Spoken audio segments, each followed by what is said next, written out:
अपने घर की ओर निकलने के लिए वो गाड़ी दौड़ पड़ी। थोड़ी ही दूर हम आगे बढ़े थे कि हमने क्या देखा।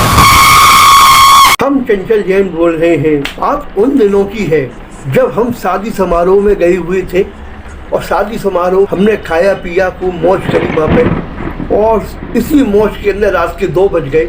और जब हमको याद आई कि अब हमको अपने घर जाना चाहिए, हम अपने जो शादी समारोह में सबरे प्रोग्राम पूरे फंक्शन पूरे करके जब हम शादी समारोह के गेट के बाहर पहुँचे तो हमने देखा कि दूर दूर तक कोई भी ऑटो वाला नहीं है। और हमने समझी काफ़ी फ़ोन करे, काफ़ी बातचीत की, लेकिन कोई भी हमारे पास नहीं आया जो कि हमको हमारे घर तक छोड़ सके। फिर हम क्या करें, हमने अपने दोस्तों को भी फ़ोन करा और दोस्त भी हमारे बहुत बिजी थे, वो भी कोई नहीं आ पाए। और अंत में हम हताश होकर पैदल निकल पड़े अपने घर के लिए। शायद आगे चलकर कोई हमको साधन मिल जाएगा। हम 2 किलोमीटर 3 किलोमीटर आगे पैदल चलते रहे, लेकिन हमको कोई भी साधन नहीं मिला। अंत हम एक जगह जाके खड़े हो गए कि शायद यहाँ पर कोई आएगा और कुछ ऑटो वाला आएगा और वो हमको ले जाएगा। 5 मिनट हमको खड़े हो गए, लेकिन कोई भी नहीं आया। फिर हमने अपने कदम आगे बढ़ाने चालू कर दिए। हमने जैसे ही अपने कदम आगे बढ़ाए, हमने क्या देखा कि एक गाड़ी आ रही है झूमती हुई, लहराती हुई, और उस गाड़ी के अंदर इतनी स्पीड से गाड़ी आ रही थी कि वो गाड़ी एक तो हमारे पास आकर रुकी, और गाड़ी वो रुकी और उसके अंदर एक आदमी बैठा हुआ था जो कि ड्राइविंग कर रहा था। उसने हमसे पूछा, भाई साहब कहाँ जाओगे? हमने कहा, भाई साहब हमें अपने घर जाना है और बेलागंज के चौराहे पर हमको उतरना है। उसने कहा, भाई साहब कोई बात नहीं, मैं भी बेलागंज के चौराहे पर जा रहा हूँ, अगर आप कहो तो मैं भी आपको लिफ्ट दे सकता हूँ।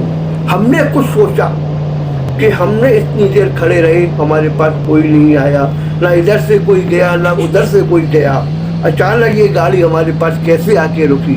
हमारे अंदर तरह तरह के प्रश्न घूम रहे थे, लेकिन हम भी क्या करते, हम भी बहुत परेशान थे, हमें भी अपने घर जाना था।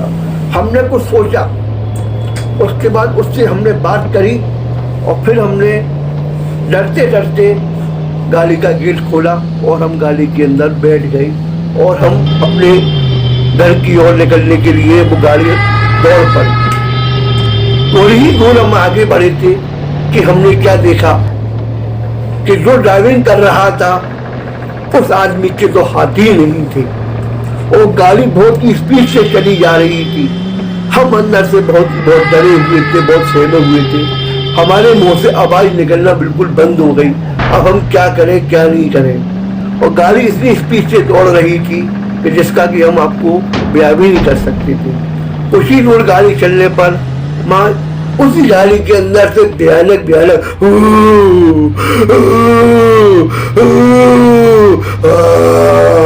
करके आवाजें आने लगी। और अरे हमारी तो समझिए सांसें थम गई, हमारी सांसें थम गई।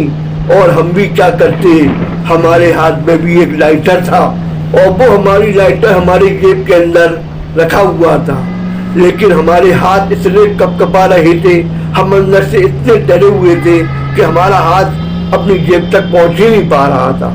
अब हम इतने सुन्न पड़ गए कि हम आपको क्या बता सकते हैं। और फिर हमने क्या देखा कि उस आदमी के तो पैर ही नहीं है, और उसका जो चेहरा था वो चेहरा उनने इतना भयानक था, तो वो चेहरा उसका एकदम पलटी खा गया, और वो चेहरा हमारी आंखों के सामने इतना डरावना, इतना भयंकर था कि हम आपको क्या बताएं कि हम उस गाड़ी के अंदर ही बेहोश हो गए।